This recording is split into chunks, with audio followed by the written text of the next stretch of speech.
இன்னைக்கு எங்கள் வீட்டுக்கார் வலைக்கு போயிட்டு வந்துகிட்டு இருந்தாரு. வரும்போதே தூரத்துல இருந்து தூக்குச்சட்டியில் மடவை மீன் கொண்டு வரதை நான் பார்த்துட்டேன். மடவை மீனாப்பா இன்னைக்கு பிடிச்சிங்க அப்படின்னு கேட்டதுக்கு, அட போமா, இன்னைக்கு நம்ம வலையில ஒன்றும் கிடைக்கல, தொழில் பண்ணிட்டு வர வழியில் ஆற்றுல ஃப்ரெண்டு வலை போட்டுக்கிட்டு இருந்தான், அவன்கிட்ட மடவை மீனும் கொஞ்சம் நெத்திலி இறாலாம் கலந்து வச்சுருந்தான், அதையும் வாங்கிட்டு வந்தேன் அப்படின்னு சொன்னார்.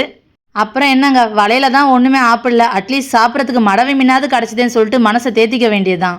எங்கள் வீட்டுக்காரை பொறுத்த வரைக்கும் அன்றைக்கி பிடிக்கிற மீனை அன்றைக்கே செஞ்சு சாப்பிட்றணும். ஃப்ரிட்ஜில் வச்சு சாப்பிட்லான்னா அதை ஒத்துக்க மாட்டார். ஏன்னா முடிஞ்ச அளவுக்கு நம்ம ஃப்ரெஷ்ஷாக சாப்பிட்லாம், அதான் உடம்புக்கு நல்லது அப்படின்னு சொல்லுவார். இந்த வெள்ளிக்கிழமை சனிக்கிழமை கிடைக்கிற மீனை மட்டும் தான் நாங்கள் ஃப்ரிட்ஜில் வைப்போம்.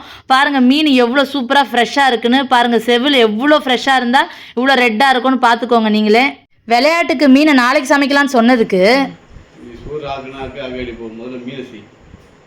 ஏன்பா காலையில் தான் எங்கள் அண்ணா எறா கொண்டாந்து கொடுத்தாரு, நான் முருங்கைக்காய் வெண்டைக்காய் போட்டு சூப்பராக எறா குழம்பு பண்ணி வச்சுருக்கேன் அப்படின்னு சொன்னால் மனுஷன் அதுக்கு சொல்கிற பேச்சை பாருங்களேன்.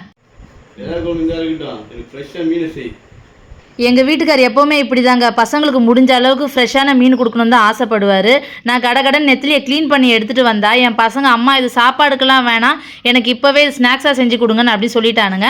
அதனால் க்ளீன் பண்ணி வச்சுருந்த நெத்திலி மீனில் கொஞ்சமாக உப்பு, அப்புறம் நாங்கள் வீட்டிலே அரைச்ச ரொம்ப ஸ்பெஷலான எங்களுக்கு ரொம்ப பிடிச்ச குழம்பு மிளகாத்தூள் தான், வேறு எதுவுமே சேர்க்கலை, அது மட்டும்தான் சேர்த்துருக்கேன். கொஞ்ச நேரம் ஊற வச்சுட்டு உடனே எண்ணெயில் போட்டாச்சு. நீங்கள் ரொம்ப சின்ன பசங்களுக்கு செஞ்சு தரீங்கன்னா அந்த மீனை ரெண்டாக அழுத்துனீங்கனாலே உள்ளே இருக்கிற முள் தனியாக வந்துடும். அந்த மாதிரி எடுத்துகிட்டு அதுக்கப்புறமா ஃப்ரை பண்ணுங்கள். எங்கள் பசங்க கொஞ்சம் பெரிய பசங்கன்றதால முள் எடுத்து சாப்பிட தெரியும், அதனால் நான் முள் எடுக்காமல் அப்படியே தான் போட்டிருக்கேன்.